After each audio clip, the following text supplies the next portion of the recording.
بسم الله الرحمن الرحيم. اللهم صل على أشرف الخلق سيدنا محمد صلى الله عليه وسلم. يا صباح الورد وصباح الياسمين. النهارده يا رب كده فيديو النهارده يعجبكم. انا النهارده عند حماتي يا خالتي. عايزه كده اللايكات بتاعتكم الحلوه، عايزه كده الكومنتات الحلوه بتاعتكم عشان عيلتنا تكبر كمان وكمان. اثبتي وجودك معايا في القناه، حط لي اللايك بتاعي، حط لي التعليق بتاعي. ربنا يسعد قلوبكم يا رب، اللهم امين يا رب العالمين. بدأت بالمطبخ. اول ما رحت لها كده تعالي يا بنتي اتغدى، قلت لها لا سيبيني بس كده ننضف لك المطبخ، لاني بقالي فتره بصراحه بنروح عندها في زيوت. هي كانت مبيض يعني كانت دهناء او مبيضه قبل كده، بس مطرح بقى الزيت بص عامل زي الحيطه. جبت كرول، كرول اللي هو العادي، يعني مش اللي هو بتاع الالوان اللي هو بتاع الهدوم الالوان او الكلام ده، او كلوركس. جبت الابيض عشان الكرول اللي هو العادي بتاعنا ده، عشان بيطلع الحاجه من جذورها، يعني بيخلي الابيض ده بيبقى مزهزه وعسل. مسكت كده حبه كرول حلوين وخدت بقى الزيوت دي كلها زي ما انتم شايفين كده. بجد الكرول مع الاريال او حبه بريل حلوين كده، بص بيدي نظافه حلوه للابيض بالذات. غسلت لها بقى الجدران بتاعه الحيطه عشان بس تدعي لي الدعوه الحلوه، عشان بس ان في صله ارحام، عشان في هي خالتي وحتى لو هي مش خالتي كفايه ناخد الدعوه الحلوه اللي طالعه من القلب. ف الحمد لله رب العالمين. مسكت بقى زي ما انتم شايفين الحيطان، والله من احب الروتينات اللي بنحبها على قلبي، اللي بيبقى فيها امي فيها خالتي فيها صلة ارحامي. يعني بتحسي كده ان انت بتعملي الحاجة سبحان الله، حتى لو هي صعبة هتلاقيها سهلة في ايديكي. الحمد لله رب العالمين. بصوا عملته لها كده، شلت لها الزيوت بقى كلها. ايه رأيكم؟ كنت يعني ان شاء الله عايزه نديهولها لون ابيض يعني باذن الله كده، بس مالك تمتحن امتحانات الشهر، عايزه نديهولها نبيض لها المطبخ كله لون ابيض، يدي اضاءه حلوه كده. الابيض بيبقى لون الخير وبيديكي الحته اللي تبقى واقفه فيها تلاقي فيها اضاءه حلوه. يعني الابيض الافوايت الالوان دي بتبقى حلوه، الوان الخير فعلا. مسكت بقى البوتاجاز، كان عندهم قبل كده فار وكانوا حاطين سم بقى والكلام ده في فرن البوتاجاز عشان الفار يعني. فمسكت بقى مسحت لها مكانه وغسلته لها غسله حلوه. قلت لها عشان حبيتي تعملي صينيه بطاطس، حبيتي تعملي اي حاجه تبقى ايه على نظافه. غسلته لها بقى تنظيف، عايزه نقول لكم من الاخر تنظيف عميق كده من الاخر. بس بقيت فرحانه والله، بقيت تقول لي ربنا يخلي لك عيالك ويخلي لك جوزك. كفايه بس الدعوه الحلوه اللي طالعه من القلب دي، مش عايزه غيرها. هي دي اللي الواحد ماشي بستر ربنا والناس الكبيره البركه. يعني بصوا غسلته لها كده هو سلستين، ولما نغسل اي حاجه فيها سلستين على فكره ما بيحصلهاش حاجه. لو خشب تخافي، يعني لو خشب كده هيشجج والكلام ده، اي حاجه خشب تغسليها او مسحتيها اصلا بميه تلاقيها شججت معاك، لكن السلستين ده تغسلي زي ما انت عايز. غسلته لها بكلور برضه نفس الكلام، نفس ما عملت للحيطه عملت للبوتاجاز. ما خدش معايا اي حاجه. والواحد سبحان الله تحس كده الصعب بيبقى سهل في ايديك، يعني لو حاجه صعبه وبتعمليها لوجه الله وتقول يا رب، يعني دعوتك الحلوه كده لنفسك هتلاقيها سهله في ايديك ومش هتحسي. ده انت تاخديها كده اكنها لعبه بتلعبها مع عيالك. ايوه والله بتبقى الحاجه بسيطه سبحان الله. غسلت لها بقى زي ما انتم شايفين كده. الميه ديت هناخد لها بقى الجناب ونشيل الحته اللي في الجنب اللي تحت دي الخشب دي نغسلها لها برضو. بص هو كده الحمد لله نوعا ما، بس هنغسلها برضو القطعه اللي تحت ديت. هنيجي بقى ايش اطفالها بميه. الكرول طلع معايا، الكرول ده سحر. بصي بتعمليه كده يا دوبك اول ما تحطي حبه صغيرين وتيجي بقى تدعكي، ايه ده ايه الجمال والحلاوه دي، تلاقيه نضف معاكي على طول. والكلوركس الالوان للبلاط للسيراميك روعه روعه، سيراميك بقى حمام، سيراميك مطبخ. فكل اخت تشجعي، اعملي بيتك، اعملي اللي انت الحاجه اللي عايزه تعمليها يعني عندك قبل الشتاء كده.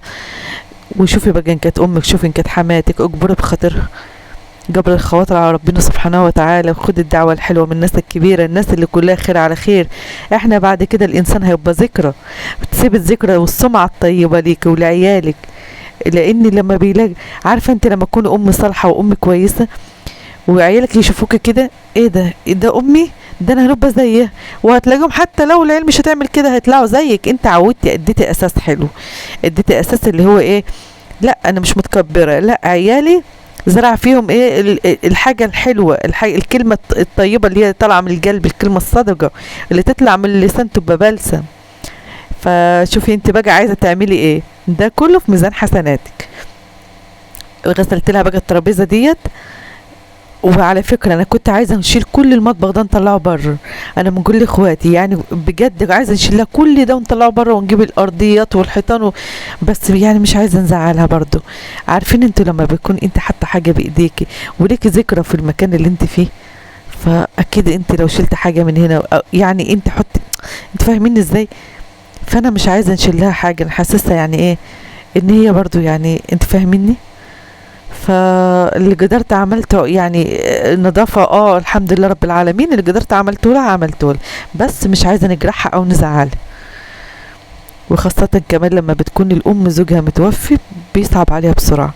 فعشان كده ما حبيتش ننجل لها حاجة هي عزيزة عليها من المطبخ أو ذكرى معاها أو الكلام ده، ونيجي بعد كده نحس إن كسرت بخاطرها، بدل ما نكبر بخاطرها وخليها تبقى سعيدة، لا كسرت بخاطرها ورميت حاجة عمرها اللي هي مثلا داخلة بيها أو اللي هي اتجوزت بيها أو أسست عيالها بيها أو ربت عيالها بيها. فالواحد يعني انت فاهميني. فعشان كده يعني ايه خدت لها الحاجات اللي انا عارفه ان هي ايه يعني على الهامش كده. غسلت برضو المواعين، غسلت المواعين زي ما انتم شايفين. هنغسل بقى الحوض ونغسل لها الرخامه. فبجد انا كان نفسي ان انا نطلع كل ده بره ونبيض لها المطبخ ويعني يبقى في مطبخ كده حلو كده، بس حاسه ان هي هتزعل. فانا لا ما نكسرش بخاطرها، ده حاجتها يا رب تفاعل عيالها انتوا فاهمين. الحاجات بتاعت زمان بتبقى الناس اللي هو ايه انا عندي مطبخي، انا عندي الشوفونيره بتاعتي، فتيجي انت والله لو هي حتى هتجيبي لها ذهب وتحطها لها مكانها هتبقى برضو نفسيتها هتزعل.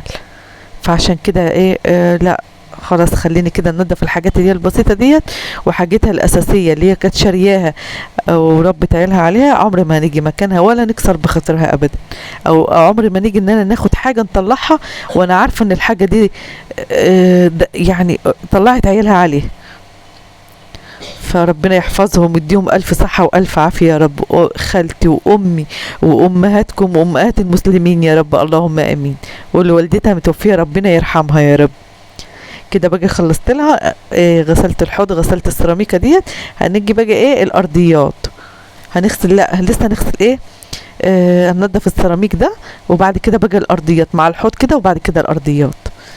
بنبقى مبسوطة وانا بنعمل كده. بعد ما نخلص كده نلاقي يعني كفاية بس نشوف حاجة حلوة في عينيه، كفاية كده الدعوة اللي بتدعيها لي، تدعي ليا ولعيالي ولجوزي، ماشية بيها، ماشية برضا ربنا عليا، ماشية بستر ربنا، ماشية بستر ربنا. بنقول يا رب احفظ لي أمي واحفظ لي خالتي واحفظ أمهاتنا وأمهات المسلمين يا رب، عشان ده كله ليكي بالمثل. فمعلش كل أخت معاك حماتك صعب، معاك حماتك كذا ولا كذا، معلش زي بعض، اعتبريها أمك زي بعض. الكلمة الحلوة الطيبة الهينة اللينة دي هتقعد لك في ميزان حسناتك. كده كنت خلصت بقى، لميت الحاجات دي بتتشال وبتتغسل، اللي هي القطعة ديت اللي انتوا شايفينها عند المكنسة دي زي بيارة، بتتشال وبتتغسل وترجع تتحط مكانها تاني. واللي هو تحت الكرسي ده مخللات، خالتي عاملة مخلل لفت، عاملة مخلل ليمون مخلل زيتون. ف يعني هي بتحب تعمل حاجات زي كده في البيت عندها. والحمد لله كان روتين زي العسل، وكان يوم زي العسل، ومن احب الحاجات على قلبي اللي هو بتبقى الروتين ده حقيقي، بتبقى راحه بعيالي، وكفايه ان بتجيب لي كل اللي انا عايزاه وبتشيلني من على الارض. بصراحه والله مش شكرانيه فيها، ربنا يديها الصحه ويدي امي الصحه يا رب. بتكبر بخاطر عيالي، نطلع تدي لده فلوس ودي الفلوس وتجيب لي اللي انا عايزاه. فعشان كده يعني ربنا يديها الف صحه يا رب. خلصت بقى ودخلت نعمل ايه كبد وجوانس. لا يا ربي، ده الكبد والجوانس دي كنت عاملاها قبل ما نمسح الحيطان. انا افتكرت عشان الزيوت اللي على الحيطان دي بعد ما خلصت ما كانتش موجوده. بدات بالاكل عقبال ما طاب كنت ايه كنت خلصت اللي ورايا، يعني كنت خلصت لها المطبخ، قطعت بصل عليهم قرن فلفل اخضر كده، وانيجي نازله بالكبد. بجد احلى كبد وجوانس تاكليها. والحمد لله. وده كان فيديو النهارده. عايزه اللايك بتاع اخواتي الحلو ده، الكومنت الحلو ده، وكل اخت بتقولي ادعي لي يا مروه اكتبي لي في الكومنتات الادعيه اللي انتوا عايزينها على راسي من فوق. ربنا يسعد قلوبكم يا رب، اللهم امين. وكده كنت خلصت بقى الكبده اهي، حطيت عليها قرن فلفل بصل بس بعد ما حمرته زي ما انتوا شفتوا. وهنيجي ملح فلفل، ملح فلفل كمون، فلفل اسمر عشان بيخلي طعمها حلو. وكان عندها هي رز، وسخنا وعملنا بطاطس وبطاطس مقليه جنبها، وكانت احلى اكل. وده كان فيديو النهارده، نتمنى يا رب الفيديو يكون عجبكم، ونتمنى ما كنتش طولت عليكم. نسيبكم فيديوهات جديده في رعايه الله. السلام عليكم.